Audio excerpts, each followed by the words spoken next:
بالله من الشيطان الرجيم بسم الله الرحمن الرحيم السلام عليكم ورحمة الله وبركاته للنبي المصطفى رسول الله صلى الله عليه وسلم وإلى أرواح والدينا ومعلمينا وذوي الحقوق علينا أجمعين الفاتحة أعوذ بالله من الشيطان الرجيم بسم الله الرحمن الرحيم الحمد لله رب العالمين الرحمن الرحيم مالك يوم الدين إياك نعبد وإياك نستعين اهدنا الصراط المستقيم صراط الذين أنعمت عليهم غير المغضوب عليهم ولا الضالين آمين إن الحمد لله نحمده ونستعينه ونستهديه ونستغفره ونعوذ بالله من شرور أنفسنا ومن سيئات أعمالنا من يهده الله فلا مضل له ومن يضلله فلا هادي له أشهد أن لا إله إلا الله وأشهد أن محمدا عبده ورسوله اللهم صل وسلم على سيدنا محمد وعلى آله وأصحابه أجمعين سبحانك لا علم لنا إلا ما علمتنا إنك أنت العليم الحكيم رب اشرح لي صدري ويسر لي أمري واحلل عقدة من لساني يفقه قولي أما بعد. Yang dihormati Tuan Nazir, Tuan Imam, Tuan Bilal, pegawai serta ahli jawatan kuasa Masjid Inayatul Rahman Kampung Batu Laut, yang dimulakan para alim ulama asatizah di kalangan tuan-tuan dan juga puan-puan, seterusnya muslimin muslimat hadirin hadirat. Pertama dan selama-lamanya kita merafakkan kesyukuran kehadrat Allah Subhanahu wa taala kerana dengan rahmat, kasih sayangnya dan keizinannya dapat kita berkumpul pada malam ini. Sama-sama kita mengerjakan salat fardu maghrib secara berjemaah, dan seperti mana yang telah kita jadualkan pada malam ini, sambungan pengajian kitab Faham Faraid kita yang dikarang oleh Al-Fadil Ustaz Hilmi Hanis bin Muhammad. Muslimin muslimat yang dirahmati Allah, Allah Subhanahu wa taala telah berfirman, A'udzu billahi minasyaitonir rajim, ya ayyuhallazina amanu la ta'kulu amwalakum bainakum bil batil. Wahai orang yang beriman, janganlah kamu makan harta secara batil di kalangan kamu. Jangan kamu makan harta di kalangan kamu dengan cara yang batil. Waqala Nabi sallallahu alaihi wasallam, kullu lahmin nabatat min haramin fannaru awla bih. Tiap-tiap daging yang masuk, yang tumbuh dalam badan kita, dalam badan manusia dari sumber yang haram, fannaru awla bih, maka nerakalah tempatnya. Sahabat bertanya kepada Rasulullah, ya Rasulullah, adakah dengan sebab sedikit pun masuk harta yang haram dalam badan kita masuk neraka? Lalu Rasulullah sallallahu alaihi wasallam menjawab, na'am, sekalipun hanya sebatang kayu sugi. Kayu sugi ni berapa harga kayu sugi? RM1 kalau dibanting. Kalau di Seri Petaling, di Masjid Seri Petaling, mungkin RM1 dapat 3 sen satu. Walaupun hanya sebatang kayu sugi masuk dalam badan kita dengan cara yang batil, fannaru aula bih. Nauzubillah min zalik. Dan inilah antara tujuan utama kenapa kita belajar tentang ilmu faraid. Kenapa kita kena tahu tentang ilmu faraid? Tujuan utamanya supaya kita tak makan harta secara batil. Kita tak ambil hak orang lain, kita tak ambil harta waris yang lain, lebih-lebih lagi kita takuti terambil harta anak yatim. Dan Nabi SAW juga pernah bersabda kepada Abu Hurairah. Apa kata Nabi SAW kepada Abu Hurairah? Ta'allamul fara'idha wa'allimuha fa innaha nisful ilmi wa huwa yunsa wa huwa awwalu syai'in yunza'u min ummati. Daripada Abu Hurairah radhiyallahu anhu berkata bahawa Rasulullah SAW bersabda, pelajarilah ilmu faraid serta ajarkanlah. Sesungguhnya ia adalah setengah daripada ilmu dan ia akan dilupakan. Dan sesungguhnya ia adalah ilmu yang pertama yang akan dicabut di kalangan umatku. Hadis riwayat Ibnu Majah. Malam ini kita sambung pada muka surat yang ke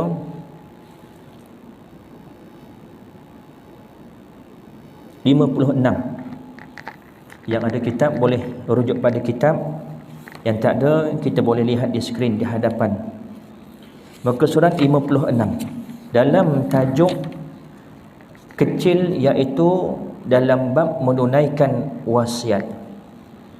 Tajuk besarnya iaitu perkara-perkara yang wajib ditunaikan terhadap harta pusaka.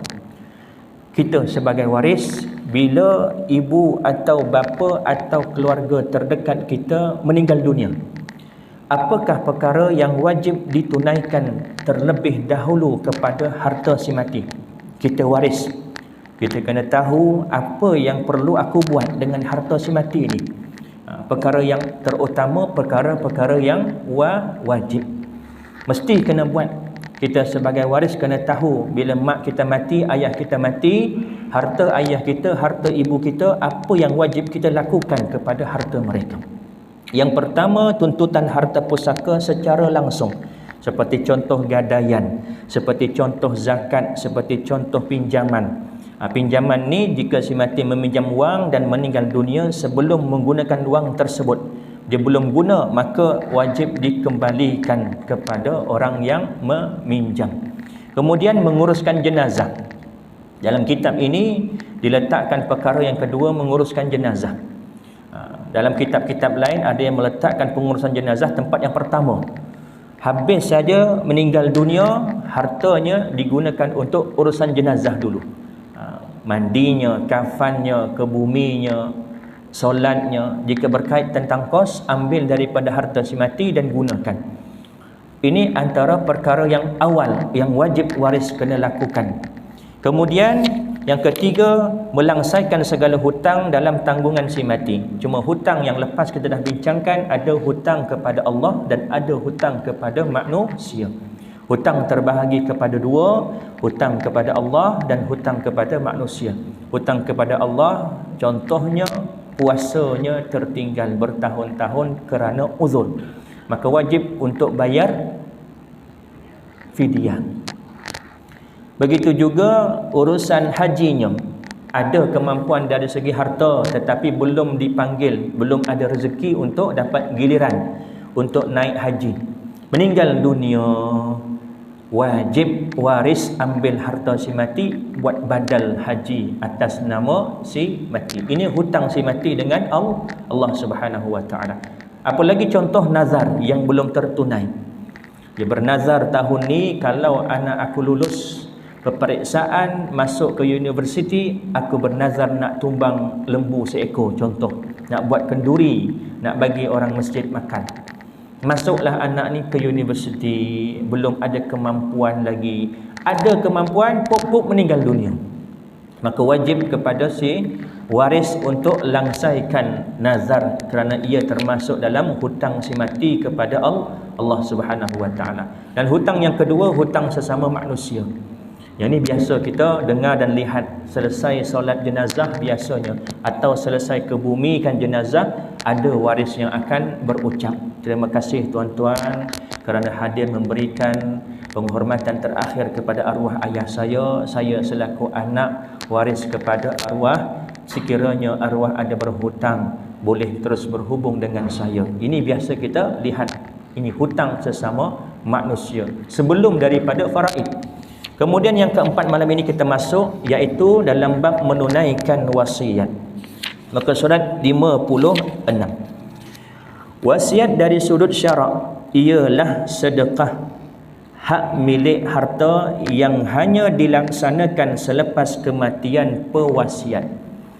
Ucapan semasa hidup dan penyerahan selepas mati. Kalau ayah dah mati nanti, tanah yang di hujung kampung 1 ekar tu ayah wasiatkan kamu bagi dekat pihak masjid untuk tanah perkuburan contoh, atau wakafkan untuk masjid. Jadi pendapatan hasil tanah tersebut, kalau contoh ada kelapa sawit, masuk ke dalam tabung wakaf masjid. Ini contoh lafaz-lafaz wasiat. Beza tak dengan hibah? Beza. Hibah penyerahan semasa hidup. Anak ada 3, 2 perempuan 1 lelaki. Dia ada 3 ekar tanah. Dia bagi seorang seekar masa hidup. Namanya hibah. Boleh ke? Boleh. Harus.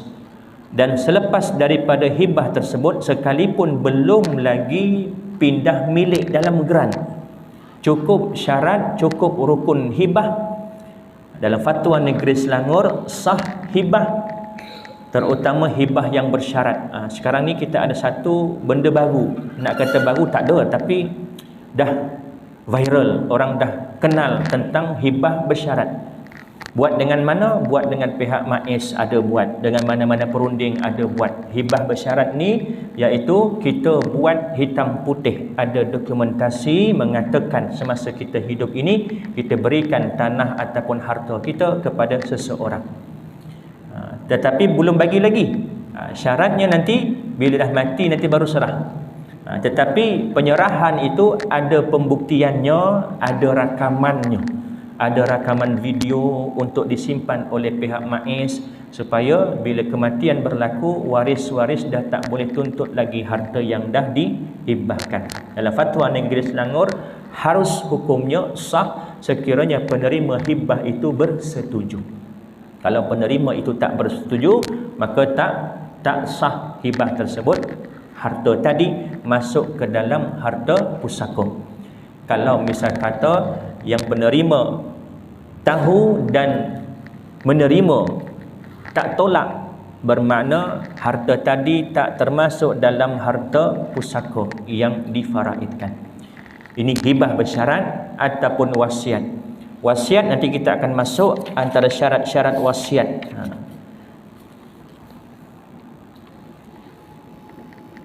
Muka surat 57. Pada permulaan kedatangan Islam, hukum wasiat ialah wajib kepada ibu bapa dan saudara mara. Ini yang dibacakan oleh imam kita tadi pada rakaat yang kedua tadi. Apa kata Allah Subhanahu wa taala? A'udzubillahi minasyaitonir rajim. Kutiba 'alaikum idza hadara ahadakumul mautu in taraka khairanil wasiyah lil walidaini wal aqrabina bil ma'ruf haqqan 'alal muttaqin. Kamu diwajibkan apabila seseorang daripada kamu hampir mati, jika dia ada meninggalkan harta, hendaklah dia membuat wasiat untuk ibu bapa dan kaum kerabat dengan cara yang baik, yakni menurut peraturan agama, sebagai suatu kewajipan atas orang-orang yang bertakwa. Surah Al-Baqarah ayat 180.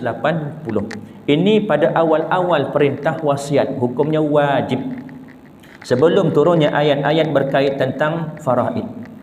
Bila turun ayat-ayat berkait tentang faraid, bagi ayah sekian-sekian, bagi ibu sekian-sekian, suami, isteri, anak-anak, adik-beradik, maka hukum wajib wasiat ini telah jadi mansukh, digantikan dengan hukum faraid.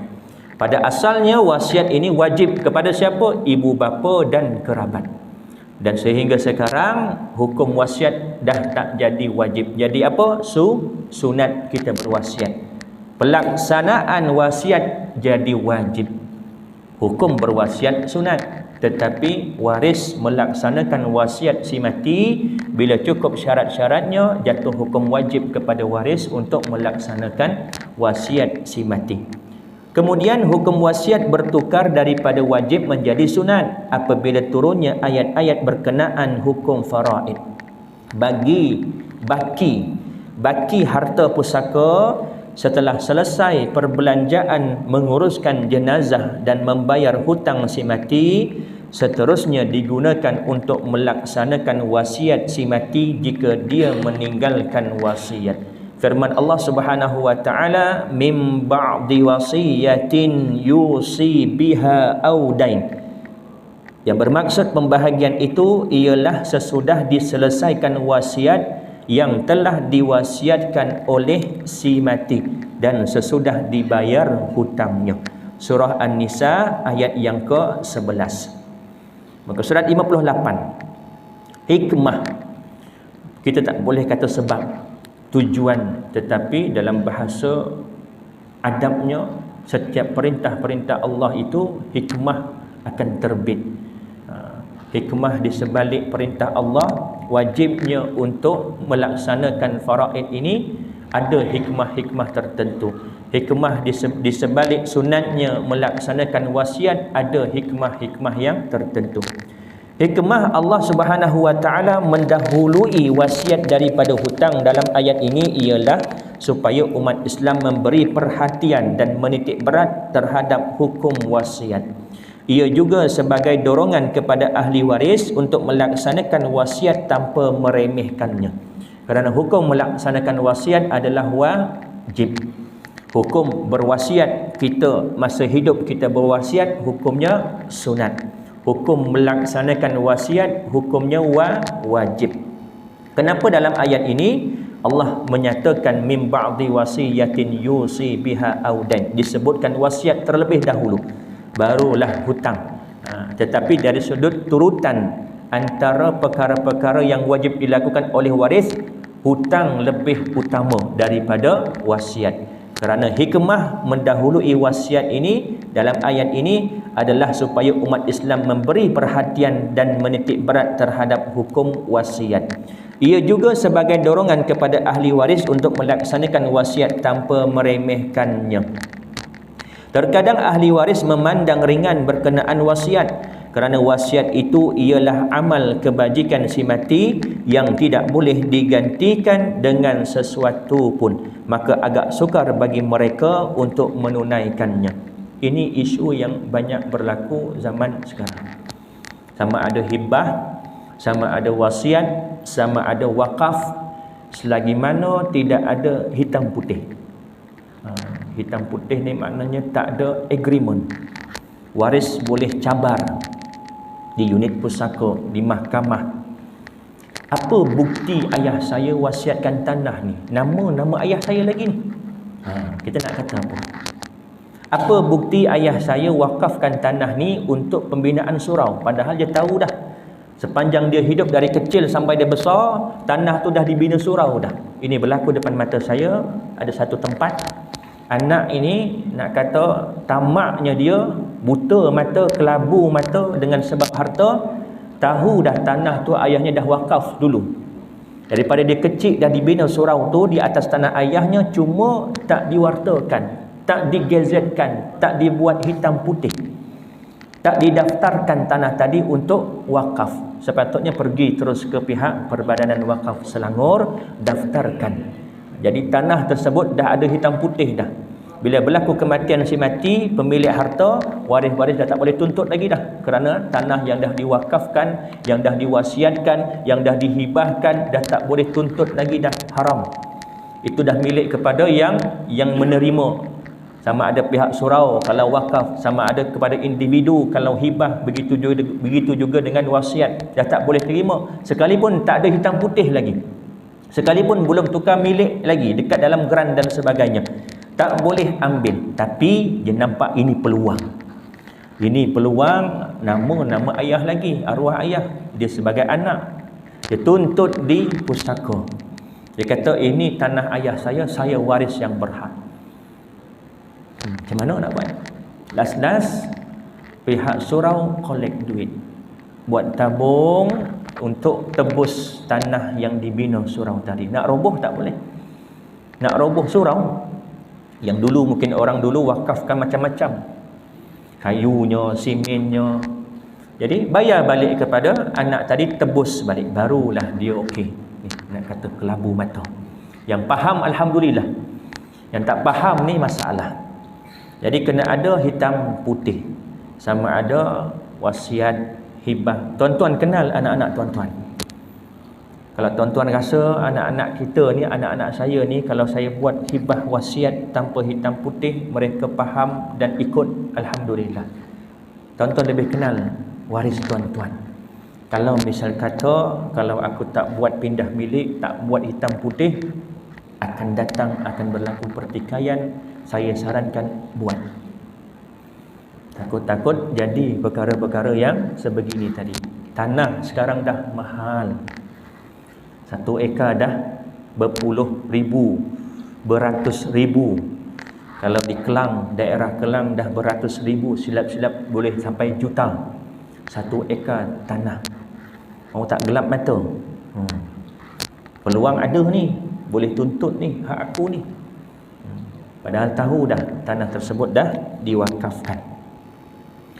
Terkadang ahli waris memandang ringan berkenaan wasiat kerana wasiat itu adalah amal kebajikan si mati yang tidak boleh diganti dengan sesuatu pun, maka agak sukar bagi mereka untuk menunaikannya. Sekiranya seseorang membuat wasiat yang sah di sisi syarak, maka wajib bagi ahli warisnya melaksanakan wasiat tersebut setelah kematiannya. Mereka tidak berhak untuk menghalang pelaksanaannya. Bahkan hukumnya wajib melaksanakan wasiat. Wasiat yang sah tertakluk dengan beberapa syarat. Antaranya ialah yang pertama, tidak mewasiatkan harta kepada ahli waris yang berhak. Berhak di sini bermaksud yang dah ada bahagian mereka mengikut faraid. Faraid dah dapat dah mereka, termasuk dalam ahli waris. Maka tak boleh untuk diwasiatkan kepada ahli waris yang berhak lagi. Sabda Rasulullah sallallahu alaihi wasallam, an Abi Umamah Al-Bahili qala sami'tu Rasulullah sallallahu alaihi wasallam yaqulu innallaha qad a'ta kulladzi haqqin haqqahu fala wasiyata liwarithin, rawahu Ahmad. Wa zadahu fi akhiri illa ayyasha'al warathah, rawahu Darul Qutni. Daripada Abi Umamah Al-Bahili berkata, aku telah mendengar Nabi SAW bersabda, sesungguhnya Allah Subhanahu wa taala telah memberikan kepada orang yang berhak haknya. Ketahuilah, haknya itu maknanya Allah telah memberikan kepada orang yang berhak haknya, iaitu Allah dah turunkan ayat berkait tentang faraid. Allah dah bagi kepada ayah 1/6, Allah dah bagi kepada ibu 1/3, 1/6, Allah dah bagi kepada suami 1/2, 1/4, Allah dah bagi kepada isteri 1/4, 1/8, Allah dah bagi kepada anak-anak lelaki, anak-anak perempuan, adik-beradik, semua Allah dah bagi, dah turunkan ayat. Maka tidak, ketahuilah tiada lagi wasiat kepada ahli waris. Kata Nabi, Allah dah memberikan kepada orang yang berhak haknya, iaitu faraid, bahagian masing-masing mengikut faraid kepada waris yang berhak. Ketahuilah tiada wasiat kepada ahli waris. Dan ditambah pada akhir hadis ini, melainkan bahawa diizinkan oleh ahli waris tersebut. Syarat kena takharuj. Takharuj maknanya apa? Keluar daripada perkataan kharaja. Takharuj, keluar daripada faraid. Maknanya kena masuk faraid dulu. Masuk faraid, sama ada dia nak buat wasiat kepada ahli waris, atau dia nak muafakat, atau dia nak bagi sama rata. Ini pun popular di kalangan masyarakat kita, nak bagi sama rata. Syaratnya masuk dulu dalam faraid, baru ada istilah takharuj, keluar. Kalau tak masuk, tak timbul istilah keluar. Tuan Haji dekat luar masjid, dekat parking kereta, jumpa, Ji dari mana? Saya keluar dari masjid, tapi belum masuk, jadi tak keluar. Takkan berlaku perbuatan keluar tadi, melainkan kena masuk dulu, baru boleh kita katakan dia keluar, sebab dia dah masuk. Jadi takharuj ini keluar daripada kaedah faraid. Syaratnya 3, sama ada nak langsaikan wasiat kepada ahli waris yang pada asalnya Nabi larang, tetapi dalam riwayat yang lain di hujungnya Nabi tambah dalam riwayat yang lain, sekiranya ahli waris yang lain setuju. Bermakna kena ada syarat. Yang pertama, di kalangan ahli waris kena akil dan juga baligh, berakal dan juga baligh. Yang kedua, di kalangan ahli waris tahu dahulu bahagian mereka mengikut faraid masing-masing. Kena tahu dahulu, ini wajib. Yang ketiga, kena ada rela hati. Ini yang dikatakan dalam hadis ini, sekiranya ahli waris tersebut mengizinkan. Kena ada rela hati di kalangan ahli waris. Nak cukup 3 syarat ni, nak bagi sama rata ke, nak muafakat ke, nak wasiat semua harta ke kepada seseorang saja, ke adik yang bongsu je, nak bagi semua harta kepada dia, kena masuk dahulu dalam faraid. Cukup 3 syarat, silakan. Silakan, tak ada halangan lagi dah. Kerana itu dah jadi bahagian masing-masing, dah serah hak masing-masing kepada yang menerima wasiat tadi. Kebanyakan yang berlaku tak ada yang kedua. Apa dia? Penentuan faraid.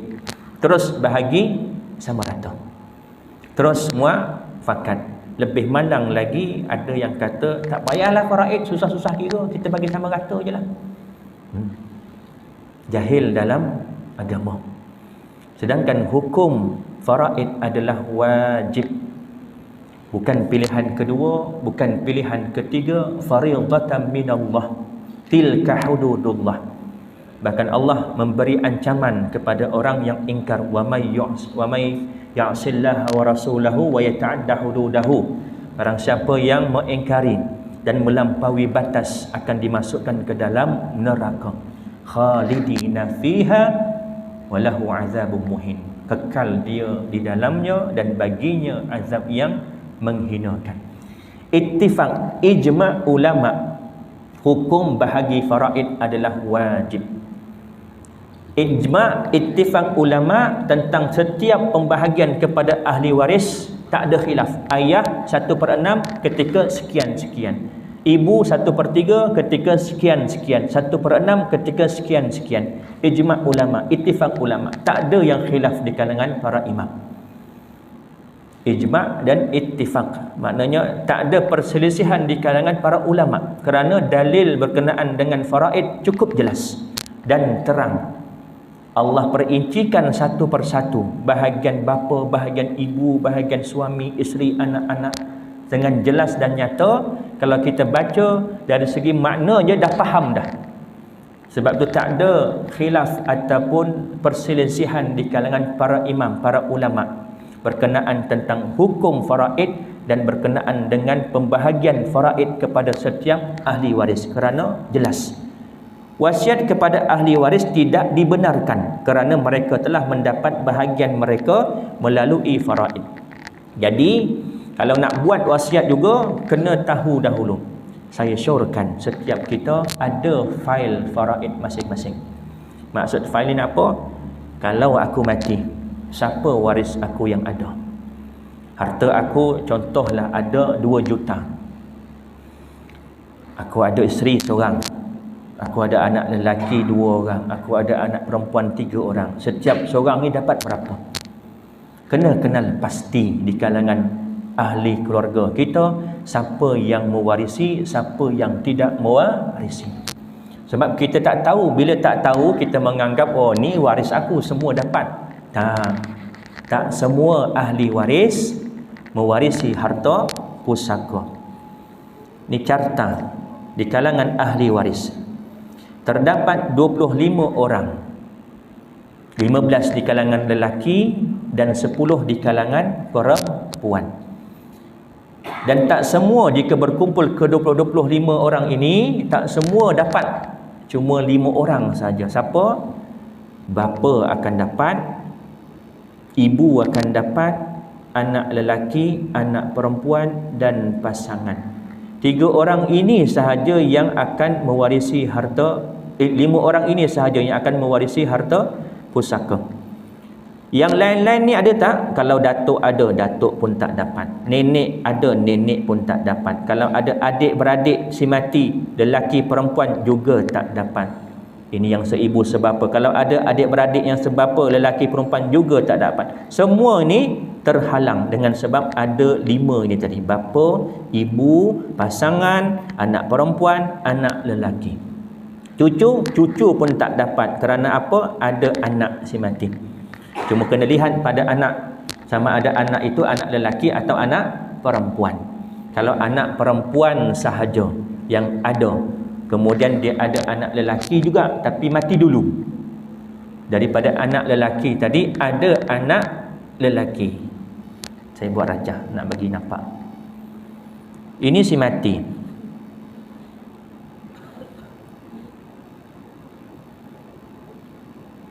Si mati. Bapa, ibu, ini ada pasangan isteri. Di bawah si mati ini ada anak, 1 anak lelaki, 1 anak perempuan. Bawah anak lelaki ini ada anak lelaki 2 orang. ketika si mati ini mati, anak lelaki ini mati dulu daripada dia. Jadi waris yang ada cuma bapa si mati, ibu si mati, isteri si mati dan juga anak perempuan si mati. Jadi bahagian mereka ini akan dibagikan, bapa 1/6, ibu 1/6, isteri 1/8. Anak perempuan seorang akan dapat 1/2. Bila kita kira-kirakan, bapa, ibu, isteri, anak perempuan. Bapa dapat 1/6, ibu 1/6, isteri 1/8, anak perempuan 1/2. Ini tadi cucu. Anak lelaki daripada anak lelaki, kira cucu lelaki. Ada berapa orang? 2 orang. Cucu lelaki, cucu lelaki. 6, 6, 8, 2. GSTK-nya berapa? GSTK ni gandaan sepunya terkecil. Contoh 6, kita buat gandaan 6, 12, 18, 24. 8, 8, 16, 24. 2, 2, 4, 6, 8, 10 sampai 24. Kita lihat yang mana gandaan setiap 3 nombor ini, 6, 8 dan 2 ada yang sama. 24. 24 bahagi 6, 24 ke atas. GSTK-nya 24. Bapa 24 bahagi 6, 4. 26 bahagi 6 untuk ibu, 4. 24 bahagi 8 untuk isteri, 3. 24 bahagi 2 untuk anak perempuan, 1. 12. 12 tambah 3 tambah 4 tambah 4 berapa? 15, 16, 17, 18, 19, 20, 21, 22, 23. Betul tak 23? 8, 9, 10, 11, 23. 23 ada baki tak daripada 24? Ada. 1 baki tadi. Dapat kat siapa baki tadi? Cucu lelaki ni tadi. Anak lelaki daripada anak lelaki, dia akan dapat asabah dan bahagian dia 1. Kalau ada 2 orang, dia akan bahagi kepada 2 orang ini jadi setengah dengan setengah. Ini contoh pengiraan. Tak semestinya cucu tak dapat. Boleh jadi dapat, lihat pada anak tadi sama ada lelaki atau perempuan. Kalau anaknya lelaki, maka cucu takkan dapat dah. Sama ada cucu perempuan atau cucu lelaki dah tak dapat lagi dah. Dan daripada anak perempuan ini, kalau contoh dia ada anak lagi, anak lelaki, anak perempuan daripada anak perempuan ini, yang ini bukan ahli waris. Ahli waris daripada jalur mana? Ahli waris daripada jalur anak lelaki sahaja. Anak perempuan daripada anak perempuan, cucu daripada anak perempuan bukan ahli waris. Yang dikatakan cucu hanya dari jalur anak lelaki sahaja. Namun begitu, dalam mazhab Syafi'i, hukum mewasiatkan kepada ahli waris adalah harus. Tetapi syarat pelaksanaannya perlu mendapat persetujuan oleh ahli waris selepas kematian pewasiat. Jika mereka bersetuju dengan wasiat tersebut, maka wasiat tersebut boleh dilaksanakan. Ini pendapat mazhab Syafi'i. Mendapat persetujuan kepada siapa? Yang menerima wasiat, bukan waris. Kalau waris dia tak setuju je panjang. Sebab kalau tak setuju bahagian ni bertambah. Kalau dia bersetuju, wasiat kena dulu baru faraid. Jadi persetujuan ni daripada siapa? Daripada yang menerima wasiat. Kalau misal kata dia wasiat tapi tak bagi tahu kepada penerima, aku wasiatkan, siap hitam putih dah lantik peguam dan sebagainya, okey, wasiat kepada anak saudara dia, contoh anak saudara dia tak tahu, Berlaku kematian, jadi peguam ni akan jumpa, ataupun wasiat pentadbir ni akan jumpa dengan anak buahnya, memaklumkan dulu arwah pakcik kamu ada mewasiatkan, ini buktinya. Siap turun tanda tangan, siap ada rakaman video, mewasiatkan kepada kamu. Adakah kamu bersetuju? Kalau dia kata saya bersetuju, maka wajib diberikan kepada anak saudara tadi. Anak saudara waris ke tidak? Waris. Tetapi dapat ke tidak? Tak dapat, kerana si mati ada anak-anak yang lain. Melainkan kalau misal kata anak si mati tak ada. Contoh, anak si mati tak ada. Saya padam dulu, besarkan sikit. Okey, di kalangan waris, bapa pun tak ada, ibu pun tak ada, kemudian isteri mungkin ada, anak lelaki tak ada, anak perempuan ada, bapa saudara lelaki tak ada, bapa saudara perempuan daripada si mati pun tak ada, saudara lelaki seibu sebapa tak ada, saudara perempuan seibu sebapa tak ada. Yang ini pun tak ada, yang sebapa pun tak ada, yang seibu pun tak ada. Yang ada anak lelaki daripada saudara lelaki seibu sebapa. Berlaku kematian si mati ni mati, bapa dah tak ada, ibu dah tak ada, anak lelaki tak ada, cuma ada isteri, kemudian anak perempuan, kemudian anak lelaki daripada saudara lelaki seibu sebapa, anak buah dari si mati. Jadi bahagian siapa? Isteri dapat berapa? 1/8, kerana si mati ada anak, iaitu anak perempuan. Anak perempuan dapat berapa? 1/2, kerana seorang. Ada tak baki? Ada baki. Dapat kepada siapa? Dapat kepada anak saudara. Daripada saudara seibu sebapa yang ini, anaknya dia akan dapat. Kalau anak lelaki daripada saudara lelaki seibu sebapa tak ada, dia akan pergi kepada anak lelaki daripada saudara lelaki sebapa. Kalau tak ada juga, baru pergi kepada bapa saudara si mati, adik-beradik bapa si mati. Adik-beradik yang mana? Ada dua, adik-beradik yang seibu sebapa. Kalau tak ada tak adik-beradik lelaki yang sebapa? Ini tak ada. Ada yang sebapa, baru dapat. Jauh tak? Jauh perginya. Jauh, kena cari, kena siasat. Sekiranya waris lelaki yang terdekat tiada. Tetapi andai misal kata si mati ni ada anak lelaki, ada anak lelaki, maka dah tak pandang dah yang ni, yang belah-belah sini dah tak fikir dah. Ada ke tak ada ke, dia tak dapat. Saudara lelaki seibu sebapa, anaknya, saudara sebapa, kemudian bapa saudara, kemudian anaknya, datuk pun begitu juga, datuk saudara. Datuk ni dia tengok kalau bapa ada, datuk tak dapat. Tapi kalau bapa tak ada, atuk dapat. Dia akan mengambil tempat bapa. Cuma nanti kita akan masuk dalam satu bab, seandainya datuk ada, kemudian saudara lelaki seibu sebapa atau saudara lelaki sebapa si mati ada, dia ada satu bab yang lebih khusus dalam bab datuk bersama saudara, yang mana datuk akan dapat dengan cara muqasamah. Muqasamah kiraannya nanti panjang lebar ni, kita akan masuk nanti dalam bab datuk bersama dengan saudara, muka surat 272, 272, lama lagi. Kita akan jumpa dalam bab datuk bersama dengan bapa saudara.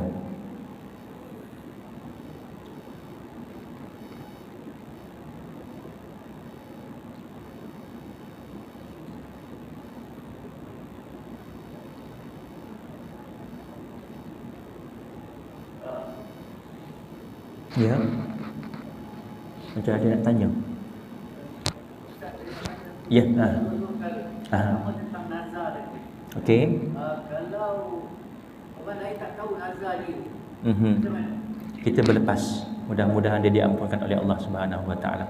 Tu sebaiknya bila kita bernazar, dia ibarat kita berhutang. Bila kita berhutang, apa tuntutan kepada kita? Kena catat. Bila kita berhutang, faktubuh, tulis.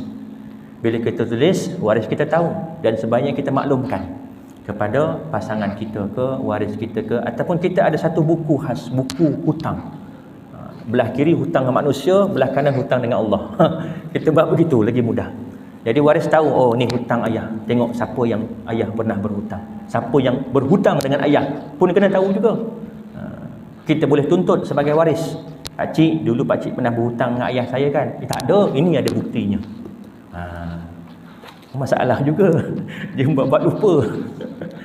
Jadi berkait dengan nazar tadi, kalau misal kata dia tak tulis, kemudian dia pun tak maklumkan kepada waris, kita berlepas. Mudah-mudahan diampunkan oleh Allah. Cuma kita, tanggungjawab kita bila kita bernazar, catat. Kerana itu termasuk hutang. Selagi belum terlaksana, dikira hutang kita dengan Allah Subhanahu Wa Taala. Ya.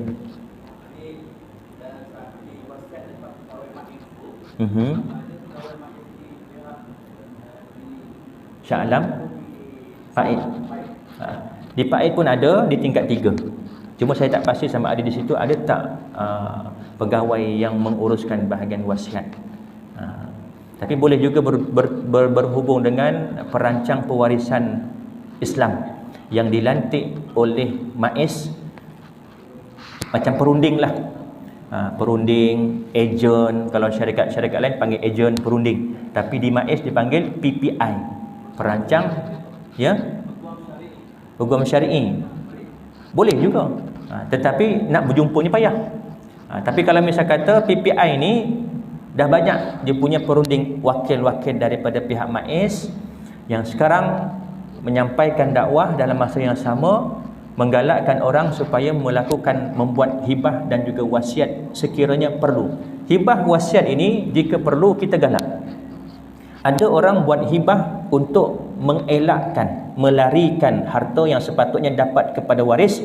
Dia kata, oh ni dia dah tahu dah, dia kira-kira harta aku ni kalau aku mati, aku tak ada anak lelaki, ayah aku pun dah tak ada, anak perempuan je ada, adik-beradik aku dapat ni, adik-beradik aku dapat ni. Jadi dia dah tahu masa dia hidup, dia bagi semua harta dia kepada anak perempuan dia dengan niat menafikan hak adik-beradik yang lelaki ni tadi. Boleh ke tidak? Dari segi hukum, ia menindas, dia menghalang hak yang sepatutnya dapat. Tetapi kalau misal kata atas tujuan tertentu, dia ada anak perempuan 5 orang, perempuan semua, dia nak bagi yang seorang ni lebih sikit, maka dia bagi hibah semasa dia hidup. Sebab yang seorang ni hidupnya susah, miskin, yang lain-lain semua ada kerja kerajaan contoh, kemudian yang seorang ni miskin, maka masa hidup dia bagi hibah. Ini lebih digalakkan. Begitu juga wasiat.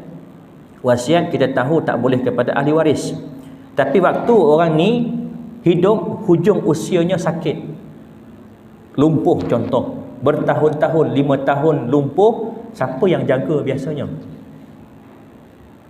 Biasa siapa yang jaga orang yang lumpuh ni? Anak perempuan kalau suami izin, anak lelaki yang akan mengambil tanggungjawab menjaga ayah atau ibu yang uzur, lumpuh. Tapi anak lelaki kerja, siapa yang jaga?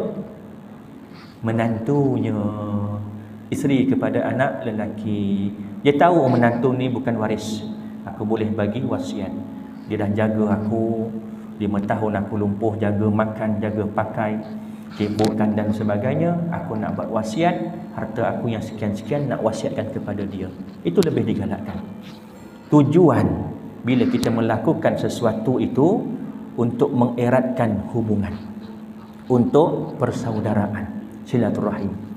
Pusaka kalau diurus dengan baik, dia akan mengeratkan lagi hubungan silaturahim sesama ahli waris. Tetapi kalau pusaka buang esnya, jadi harta puaka. Harta puaka, bukan pusaka lagi dah, harta puaka. Habis berkelahi adik-beradik, habis bermusuhan waris dengan sebab harta pusaka. Jadi rancang harta kita semasa kita hidup. Kalau perlu untuk hibah, silakan buat. Kalau misal kata faraid dah bagi-bagi, yang ni lelaki, saya lelaki, adik-beradik saya yang perempuan ada, dia dapat separuh daripada saya. Lizakari mithlu hazzil unsayain. Saya mungkin waktu tu dah jutawan. Adik perempuan saya mungkin orang yang susah. Bahagian saya bagi separuh dekat dia. Ini lepas faraid, dah tentukan dah faraid masing-masing. Saya bagi bahagian saya dengan dekat adik perempuan saya kerana dia susah. Ini lebih baik, lebih dipuji. Sebab harta pusaka ni nak mengeratkan hubungan silaturahim. Ya cikgu. Kalau sungai Lampung dia wakafkan kepada surau, kemudian 20 tahun surau tu makin lama makin busuk, ada minat yang pun dah berkurang semua. Kemudian ada orang nak memperbaiki, memperbaiki nak ubah mana dia buat baru, tetapi ada tentangan Daripada ada orang kata nanti kalau dirobohkan orang yang berwakaf tu tak dapat ada keluarga. Sedangkan kalau ikut masih lagi mendapat pelajaran pahala daripada wakaf yang dia buat. Tapi ada orang yang menentang nak diperbaiki tu dia tak nak. Dia akan sampai roboh dia. lihat keadaan. Kalau misal kata struktur bangunan tu dah memang dah tak boleh untuk diduduki, tak boleh untuk solat digunakan, maka lebih baik dirobohkan dan diganti, kerana manfaat daripada tanah yang diwakafkan tu akan berterusan. Kalau misal kata bangunan tu dah tak selamat lagi dah, ada tak orang nak guna? Tak guna dah. Orang nak solat kat situ pun takut, bumbung dah tercabut contoh. Sayang tiang ni, orang wakaf dulu ni.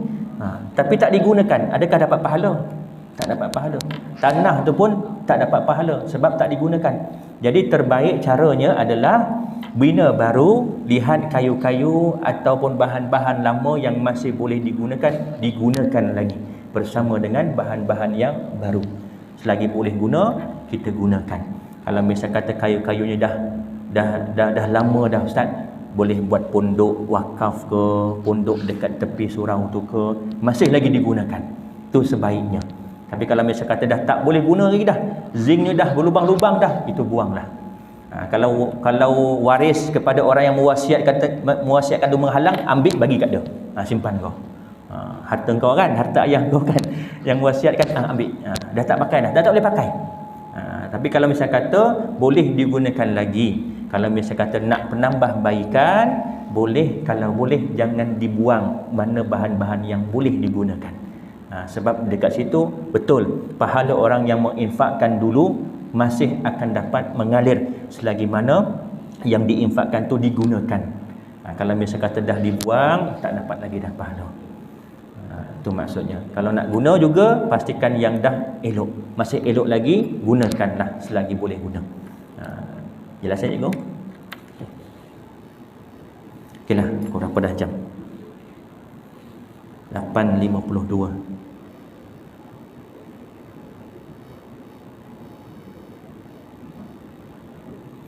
Kita berhenti pada muka surat 59. InsyaAllah kita akan sambung pada bulan hadapan. Ada lagi soalan? Last sebelum saya tutup.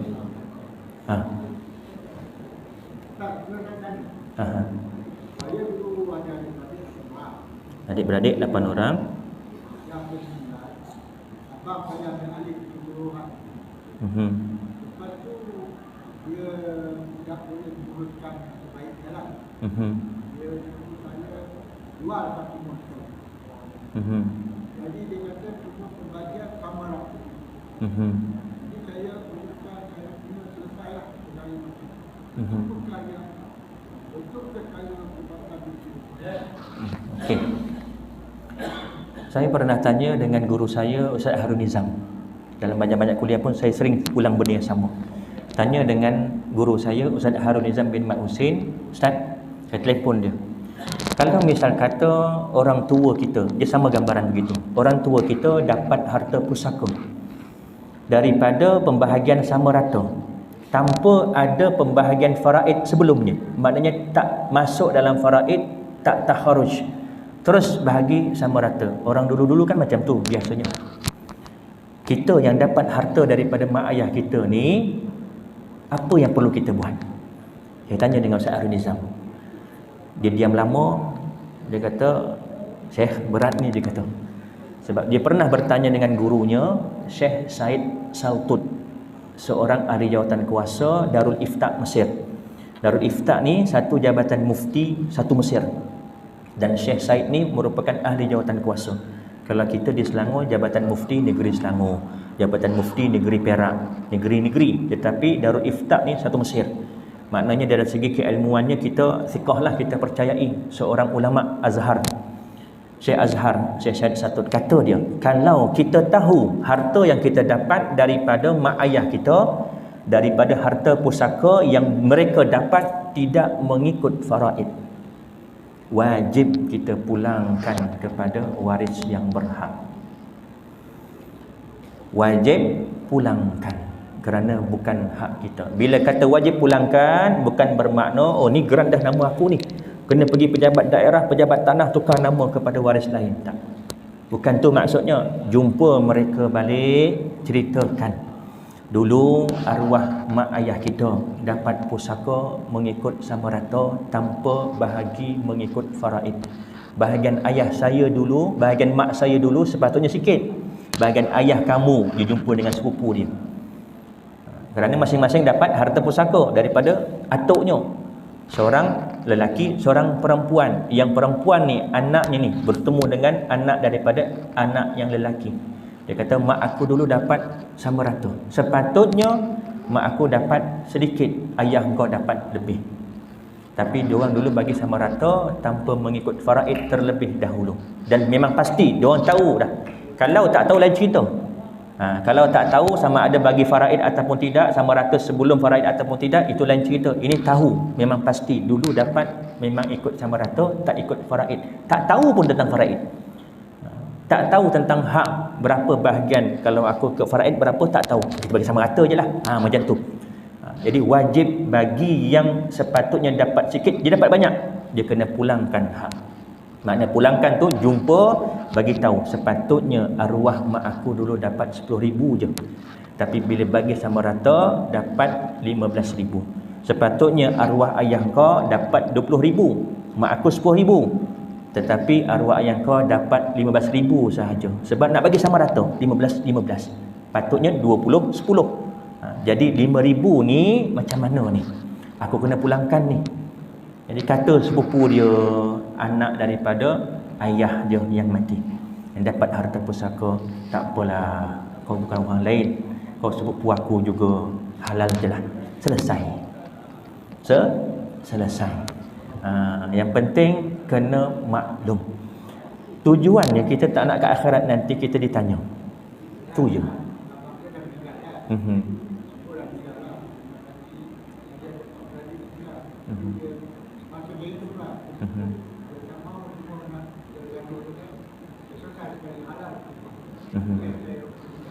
Walaupun dia kata halal, saya bagi contoh. Orang yang tahu haknya mengikut faraid sepatutnya dapat 2 juta, tetapi sama rata dapat setengah juta. Kalaulah dia tahu tentang 1 juta tadi, sepatutnya dapat, tetapi akhirnya dapat setengah juta, kena ada rela hati dia. Sebab dia tahu. Kalau yang tak tahu, tak apalah, sama rata je lah. Lepas 10 tahun, lepas 20 tahun, baru dia tahu. Dulu kalau aku ikut faraid, aku dapat 2 juta. Tetapi dulu dapat 1 juta je. Kalaulah dulu aku tahu. Timbul rasa tak puas hati. Walaupun dah 10 tahun lepas tu. Sebab apa? Dulu tak tahu. Jadi sebab tu syaratnya 3. Kena tahu dulu berapa bahagian mengikut faraid. Kemudian kena ada syarat rela untuk menyerahkan hak dia. Yang sepatutnya dapat banyak jadi sedikit.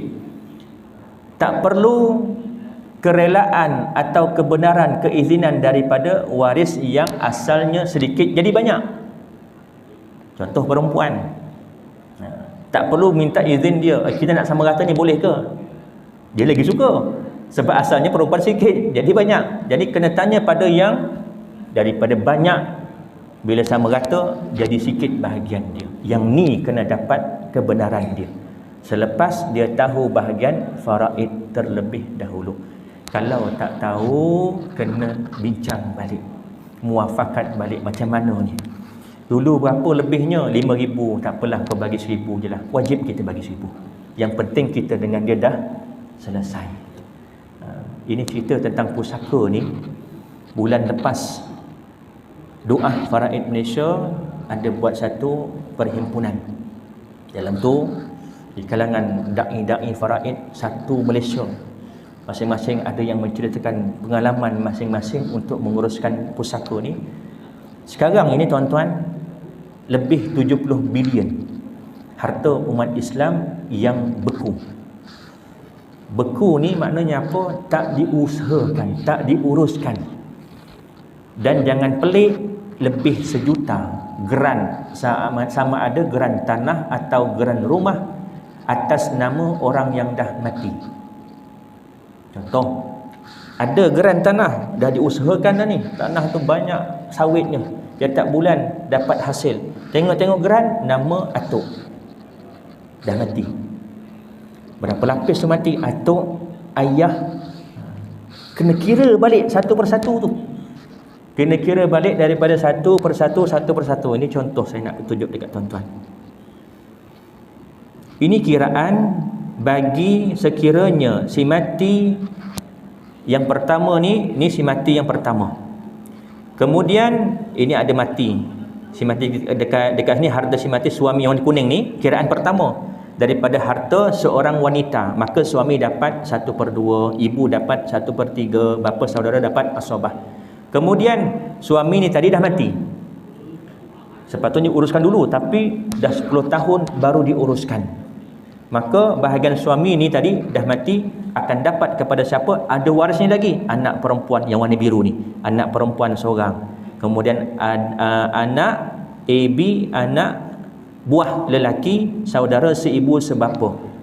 Ada 1, 2, 3, 4, 5 orang anak lelaki daripada saudara lelaki seibu sebapa.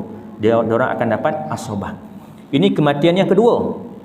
Kalau ada lagi kematian, sambung lagi belah tepi. Dan ada seorang tu yang mencerita pengalaman dia menguruskan sehingga 50 kematian. 50 lapisan kematian. Istilah dalam bahasa faraid munasahat. 50 kematian. Kematian pertama, siapa waris? Kira. Di kalangan waris ni, seorang ni mati kemudian. Kira pula siapa warisnya. 50 kematian. Akhirnya jadi macam mana? Jadi macam ni. Kertas tu disambung. Dia orang buat 50 lapis tu sampai saya ingat daripada hujung tu sampai hujung situ kertas ni. Nak kira balik daripada satu kematian sampai kematian yang ke-50. Bayangkan tuan-tuan. Sebab apa? Kita ambil ringan dalam urusan pusaka. Kita rasa selesa dah. Dan antara hikmah kenapa kita kena tahu dahulu bahagian masing-masing. Contohlah, kita nak buat urusan pusaka, hari ni kita daftar dekat pusaka kecil, bukan besok keluar geran baru, tak. Dia akan ambil masa. Kita daftar dulu, kemudian tunggu tarikh, lebih kurang dalam 2 bulan ke 3 bulan untuk bicara kuasa. Bila bicara kuasa proses itu ini, barulah dapat geran. Habis-habis pun 6 bulan, setahun, barulah dapat geran baru atas nama waris-waris yang baru. Setahun tempoh menunggu geran baru tu, ada tak hasil daripada tanah? Kalau contoh 10 ekar tanah arwah, 10 ekar tanam sawit, sebulan berapa? RM10,000. Duit hasil ni dapat kat siapa? Kalau kita tak tahu siapa waris yang berhak, bahagian mereka, siapa yang ambil RM10,000 ni? Yang menguruskan dah masuk poket senyap-senyap, makan harta batil. Lebih takut kalau dia makan harta tu ada harta anak yang yatim. Na'udzubillah min zalik. Jadi bila kita tahu berlaku kematian, terus kira siapa waris yang ada, ibu 1/6, bapa 1/6, anak-anak sekian-sekian. Dah sampai sini je kita cerita. Bukan bermakna kena kumpulkan geran tanah arwah, kena kumpulkan geran kereta, geran rumah, tak, itu kemudian. Tetapi kita nak bincangkan setiap ahli waris yang terlibat, siapa yang dapat dan berapa bahagian setiap seorang. Itu saja. Sebab akan datang sebelum tempoh selesainya pemindahan nama kepada nama si mati kepada ahli waris, akan ada hasil-hasil daripada harta tadi. Antara hikmah juga, contoh jam tangan si mati. Bila kita dah tahu di kalangan waris yang ibu punya ada bahagian, bapa ada bahagian, isteri ada bahagian, adik-beradik ada bahagian, kita nak jam tangan arwah ayah. Jadi kita kena minta izin dengan yang lain-lain yang berhak ni. Sebab kita dah tahu yang ni ada hak. Ayah kita panggil atuk lah, ayah si mati, yang minta ni anak. Jadi atuk, tok, ini jam tangan arwah ayah, boleh tak saya nak? Bahagian atuk ni 1/6. Kata atuk, tak apalah, ambil lah cum. Bukan jam orang lain, jam ayah kamu. Jumpa nenek, sebab ada bahagian mak si mati. Jumpa dengan nenek ni jam arwah ayah, boleh tak saya nak? Nenek kata, ambil lah. Jumpa mak isteri kepada si mati, mak ini jam arwah ayah, boleh tak saya nak? Mak kata, ambil lah. Jumpa adiknya yang perempuan, dek, ini jam arwah ayah, kita 2 orang jadi adik-beradik, boleh tak abang nak? Adiknya kata, ambil lah bang, tapi bayar dekat saya, bahagian saya. Wajib kita bayar. Kerana itu hak dia.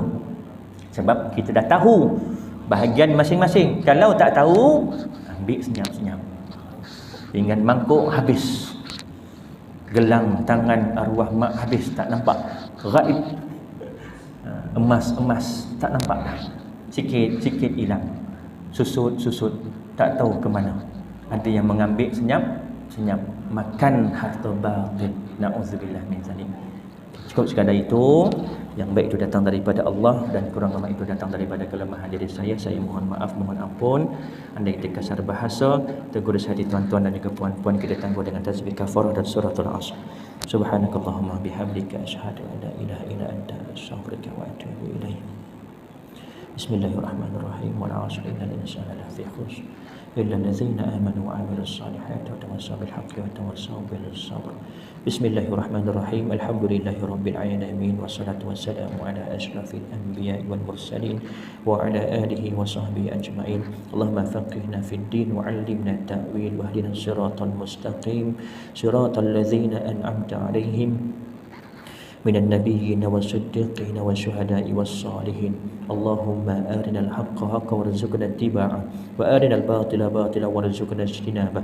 Allahumma inna na'udzubika min 'ilmin la yanfa' wa min qalbin la yakhsha wa min nafsin la yazma' wa min da'watin la yustajabu laha.